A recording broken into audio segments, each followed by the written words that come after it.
Good morning, everybody. How's everybody here this morning? Very good? Okay? Good to see you all. 大家早安，大家都好吧？我现代表澳门大学向来自澳门地区以外的代表们致以最诚挚的问候。希望大家在澳门这几天都过得日子非常愉快，非常开心。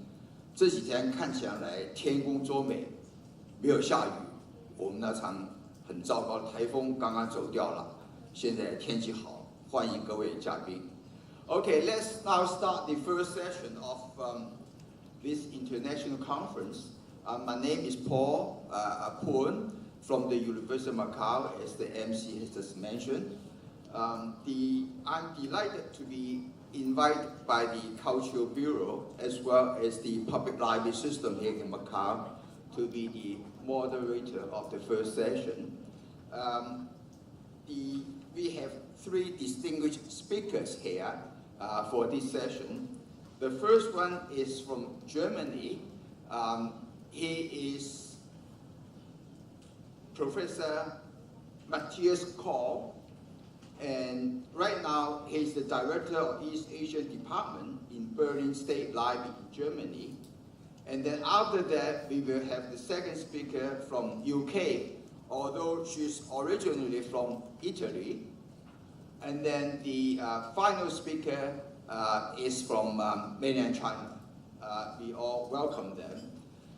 Now, before I invite the first speaker to come to the podium to give his presentation, I'd just like to mention that the MC has already said each speaker is given 30 minutes. So please do your presentation within the time constraint, as we have so many papers in the conference. And then I know that there is a timekeeper somewhere sitting down there. When it's 5 minutes, he will, indicate to you that only 5 minutes and then 3 minutes. Please watch the time, okay? Be a good timekeeper, as all library professionals should be.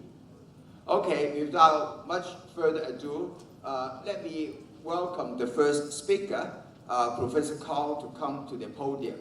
The topic of his talk this morning is CrossAsia, the German National Infrastructure for East Asian Studies. So let's give a big hand to Mr. KAUN.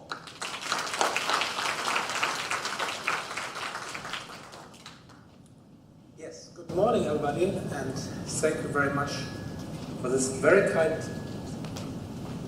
it okay? And we take? No, it's not okay.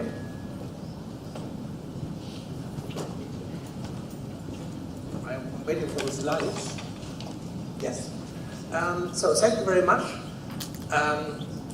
for this very, very kind invitation to your conference on cooperative development and sharing of Chinese resources, and of course to this wonderful city of Macau. I've been here once before, I think 15 years ago, and so much changed during the time, so it's very nice to be here again in Macau.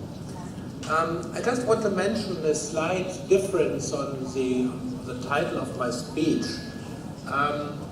It's called CrossAsia in German National Infrastructure, and then not only the national infrastructure. There's a slight difference because I strongly believe that we have lots of different resources and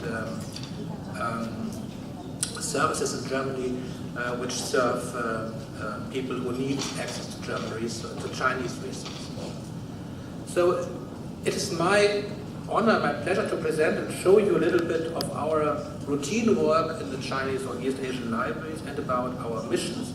And I hope that after the conference you might get an impression, especially as my colleague Thomas Taberi from Munich and my colleague Sarah from London are also joining us, what is happening in the context of China-related and Chinese resources in Germany and in Europe.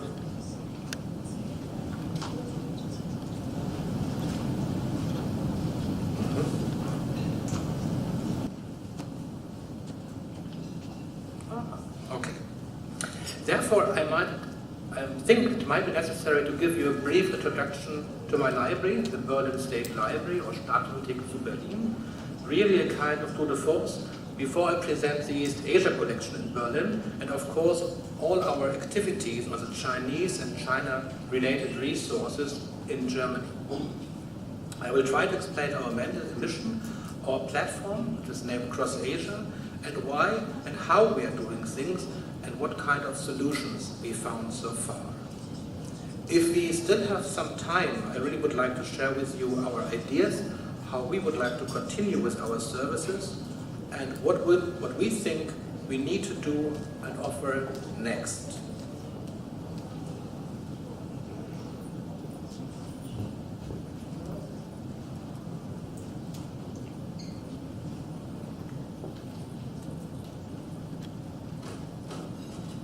Now it's working. Okay. Now it's working. Okay. So, I just would give you a really brief introduction of our library. As you see, we have at least two main buildings, very outstanding architecture buildings in Berlin.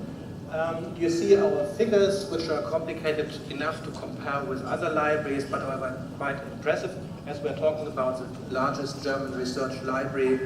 And we have a budget by some 9 million euro. We are quite a big library, if you compare it with staff members, we have around 800 employees on 700 FTEs, so it's quite a high figure. And we have very, very famous reading rooms. The old one at the Potsdamer Straße, a famous building built and planned by Hans Scharoun, a famous architect. And the new, just Berlin, the old building was just opened a few years ago. So what do we normally house in the library? Because the East Asia department is just one part of the collection. We have it's really like a... How can I change it? Can I do anything?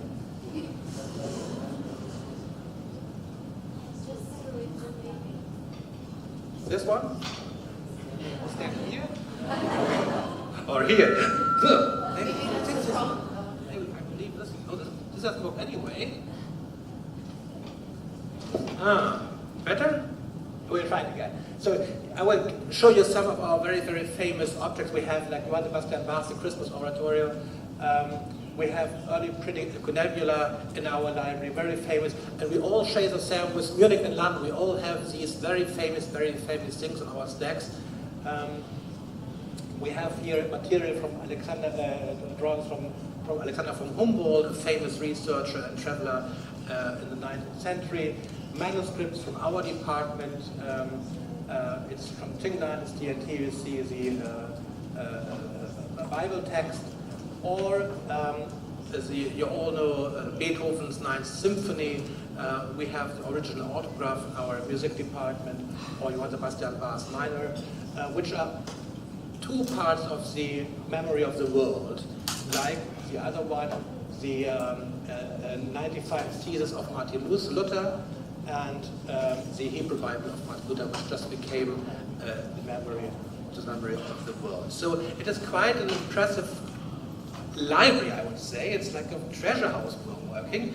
And East Asia is just, I wouldn't call it a minor part, but it's just one part of all the different activities which are going on in our libraries. So we have two very, very famous buildings, as I mentioned, and I really welcome you to visit both of the buildings because they're really, really impressive to look at, because they're totally different. As a one very modern reading room at the Potsdamer Straße, and a classical reading room at the famous site of the library. So they look like we have a new finished deposit building outside Berlin, where all, for example, our East Asian books went to the storage, which is really good working. So let's now go back to our East Asia department. You know, it's just it's not the main focus of the library, but it is one important focus of the library, because collecting East Asiatica has a very long tradition in the Berlin State Library since the founding of the library in the year of 1661.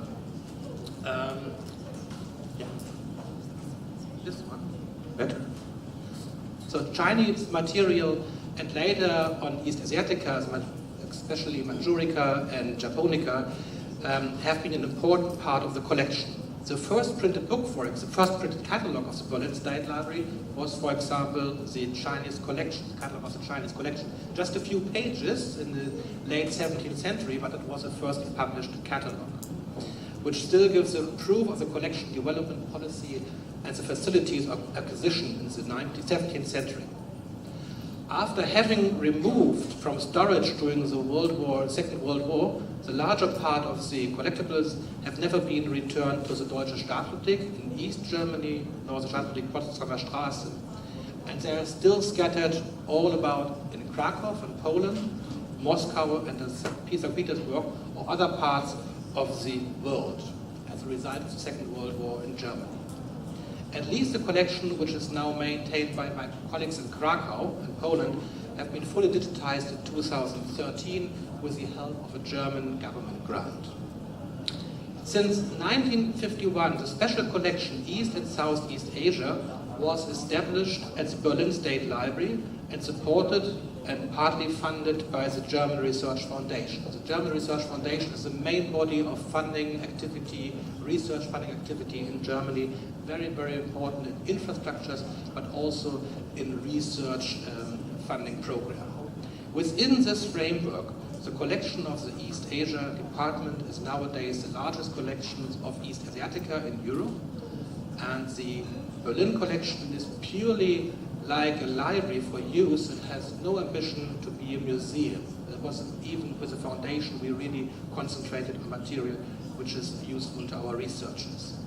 The East Asia Department of the Berlin State Library is responsible for the acquisition and indexing of both Western publications on East Asia and all printed matter in the languages of the East Asian countries such as Chinese, Japanese, Korean, but also Mongolian, Tibetan, Uyghur, as well as all the minority languages of China. Furthermore, literature concerning the East and Southeast Asia region is being acquired in all different languages. So, what kind of services do we have been developed and carried out today? Of course, acquisition is still very important from all the different regions I already mentioned. And this is not really easy to understand, we have to catalog this material. This is not a standard question. CJ cataloging is still a kind of issue in Germany, especially if it comes to the new cataloging rules with RDA. We offer access to the print collection via a special interlibrary loan service and one special and direct East Asia interlibrary loan service within Germany and Europe, which is easy to receive material outside from our library.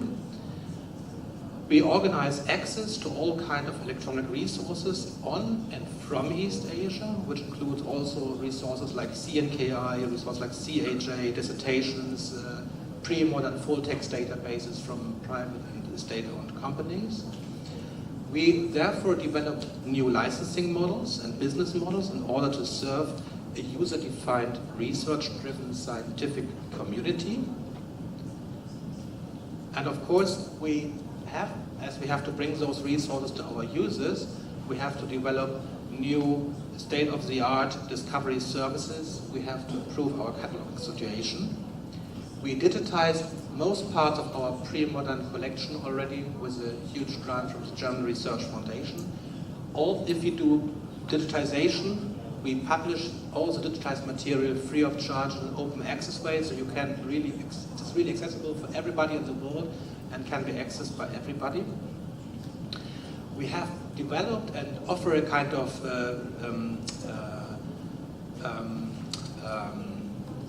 virtual research environment within our CrossAsia platform. And of course, the next steps are the question of internationalization, which means a European perspective supporting the European idea, but also supporting other libraries in supporting with Chinese or East Asian material. And furthermore, today is a question how we can support digital humanities in the field of East Asia and China studies, especially in Germany. I guess we all agreed that the traditional processing of libraries and information infrastructure are normal work which happens every day in every library in the world. So I will not go into detail of all our services researchers expect from information infrastructure. I just have to mention that every German researcher who need access to the service can access our services. They can use our interlibrary loan service, or they get access to all the different licensed material we have licensed so far. So Germany has a big advantage by its normally complicated federal system of cultural educational systems. So my colleague Thomas Taberi, he is also a member of the state library, but the Bavarian State Library, I'm from the Berlin State Library. It's a very complicated system, in fact. I will not go into detail of that, but we have some light advantages in that, as we have this kind of system which says that we are responsible to support German researchers in the field of East Asian studies. We have to develop new licensing models together with the German Research Foundation, and that really supports the idea that everybody should get access to the material they want to. So if we go into the licensing, what does it mean? The goal is that all researchers, independent of their affiliation in place and time, who need access to the material can have access to the special content. Researchers have to be a member of a German university institute, they can work there, they can be secretary, whatever they are, but they have to belong to it, and access is then granted to through our CrossAsia system, and we guarantee secure authentication. We expect from the vendors metadata in order to enhance the quality of our discovery system. Chinese material is not really, it's just kind of minority in the German libraries, so we really have to index these data ourselves. We would like, and sometimes must have, archiving and hosting rights. It really means that we ship all the text from China, from Taiwan, to our library and make a copy in our archival system.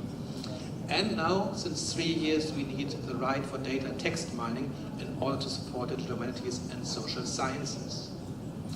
And we guarantee a proper and secure maintenance of our services and a no violation of copyright and contracts. This is very important, especially if it comes to the vendor's side.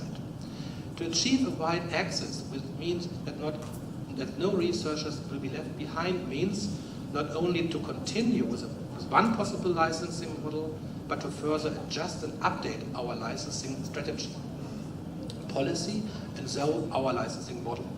The crucial thing within our licensing model is that we need to offer controlled and limited access to a research community in Germany. This means that our licensees, especially when we talk about Chinese, Japanese, and Korean resources, will represent maybe more than 90% of the potential market of a vendor. The question, of course, is how many other real potential licensees would be there. It's a tricky question always, but in fact, we can be very patient in order to achieve our goal.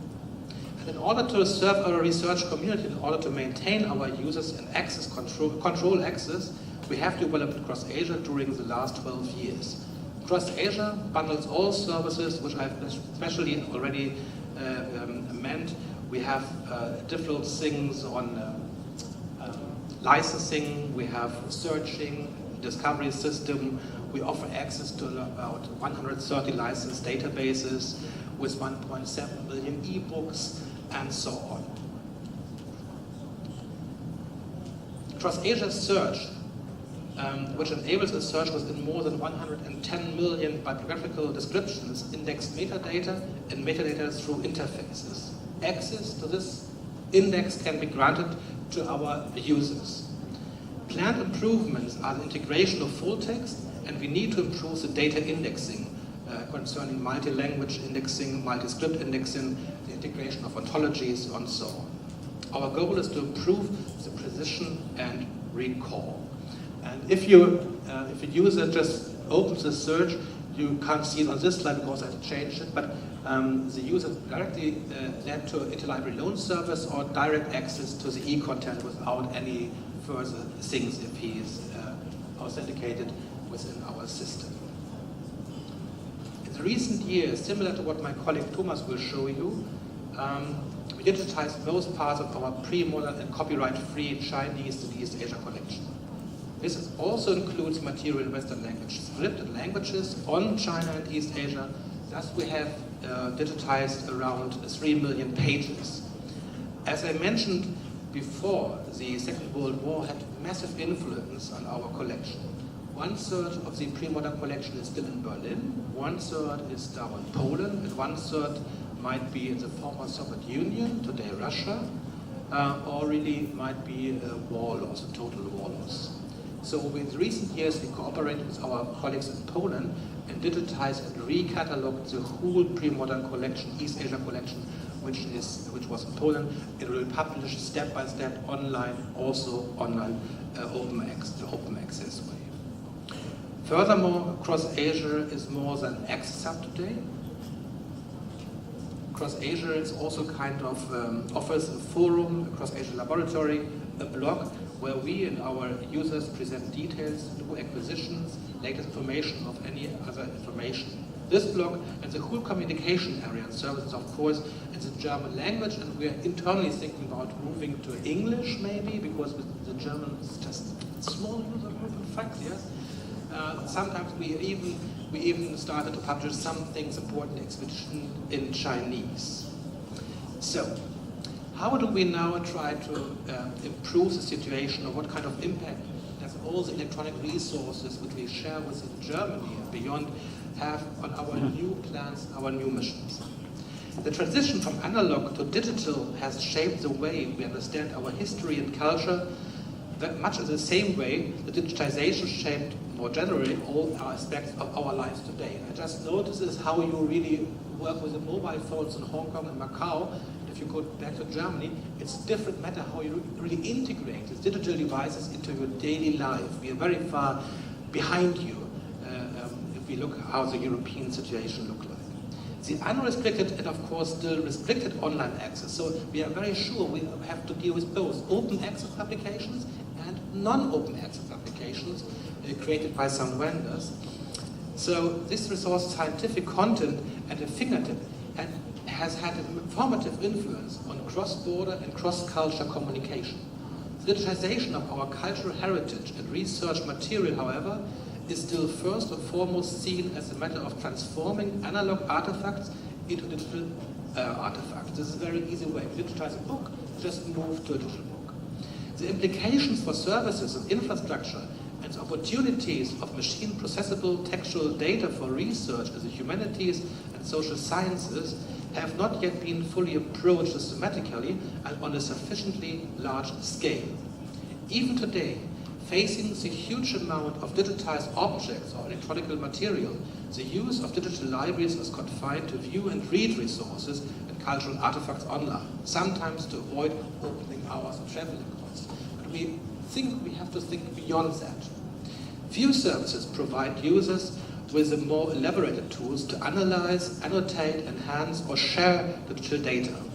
Scholars in the humanities are still too constrained to the work, both online and offline. Digital techniques are able to perform advanced forms of multilingual text mining in large digitized data sets, as for example Chinese local gazetteers, chronicles function, newspapers, periodicals, and books.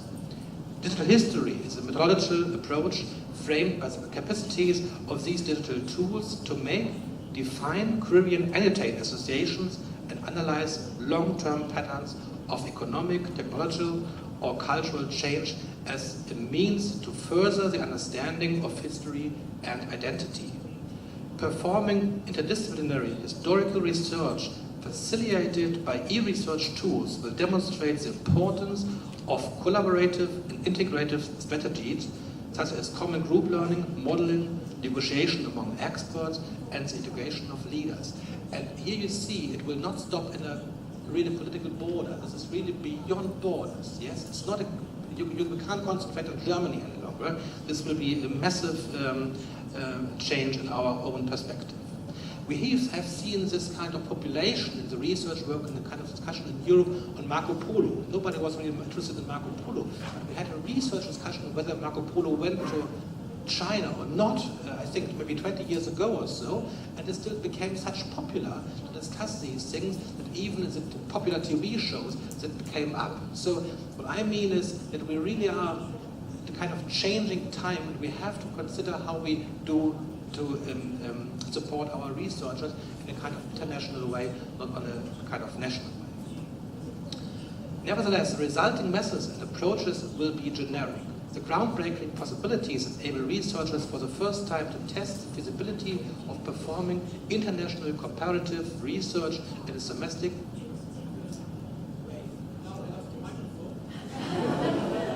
Hello? Yes, it's back, even louder. Okay.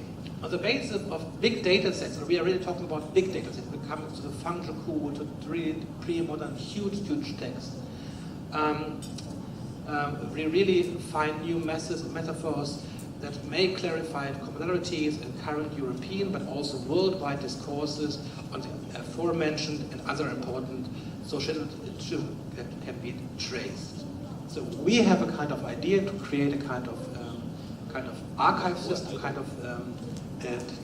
meta and full text repository structure where we really extract all the data coming from the different resources and put them purely in a kind of new technical infrastructure and then to bring to the researchers later. Text and corpus enrichment helps to better understand text by pointing the explanations, site information, examples, including audio and video material, maps and timeline. Semantic, geographic and temporal relationship between distinct texts and the relationship between text and the outside world become more transparent. Many techniques for text enrichment can be lifted to a multilingual level, which helps to better understand text in other languages. This has also influence on search and discovery systems, of course. Text enrichment can also be considered as a way of deriving interesting metadata for text as well for video and audio collections that contain interesting information on entities and concepts occurring in text. We know all the examples from Wikipedia, DVP, YouTube, distinct authority files, OpenStreetMap, linked open data material. And we of course have all those kind of private collections, those collections of researchers who work on their own PC or on their own technical environment. We need to work on a specific infrastructure to enhance and support European or worldwide scholars in China studies. We need to offer services to link text in a dynamic way to knowledge bases selected by the user. The user specifies, or the researcher specifies the text collection and the external knowledge bases she or he wants to link. The service then automatically computes an HTML representation of the text, that's our idea behind, where all the occurrences, words and phrases that represent entities, concepts from the knowledge bases offer executable links to the external resources. This is quite a long way to go, but I think we have to start it soon. Besides text, also effective phrases and entries in the conceptual net can be dynamically linked to external knowledge bases. While the aforementioned applications leverage and advance already existing technology, another central demand of scholars of the humanities requires additional research. The recognition of general concepts and ideas beyond the plain level of string similarity. I would say we would have a great step forward if we would be able to have a string comparison, but I think we should still need to think further on. To achieve at least a portion of these ideas means to find new ways of collaboration between the research community, information infrastructures and copyright holders or commercial providers on the other side. We have to balance the different interests, also the commercial interest, and here it's also again important to be sure that all partners act in a trusted and trustworthy relationship and environment. Of course, we are really talking about time. Nearly finished. I will need time, I promise you. So, we need a discussion between all those different communities and contribute to improve mutual understanding between all the different actors. Which means that not only tools will be... Have minutes? Yes. Which means that we not only have tools that we developed and published that enhance digital China humanities and social science studies, but also the infrastructure, a corpus of tools which will be offered, tried out, and further adjusted that will support the research community. Also we have to, of course, create and work on accepted standards, international standards. Acceptance of the research community is the most important but also crucial point in the whole development and the future of the digital humanities. Without acceptance by the researchers, we can maybe receive lots of funding, but the result is just expensive funding without the result improving the research. So this is the next step, which is always very crucial. It sounds easy, but it's very complicated to talk with, negotiate with researchers how to create this kind of infrastructure, that is a kind of trusted system. It is obvious that such projects not only need support by our own institution, but also from the copyright holders and all over the world. Which means that we have to work on a kind of international quality standard. We have to agree what we want to do, and we need really stable, trustworthy, and reliable financial structures and IT, of course, IT structures within the whole setup. And we really have to believe, we have to think that the German border is quite okay because of national funding, but we really have to think beyond national solution. And therefore, I'm very, very happy to be here to see how you really share your documents and your material on China-related material resources. Thank you very much. 谢谢Matthias KAUN主任，请就坐。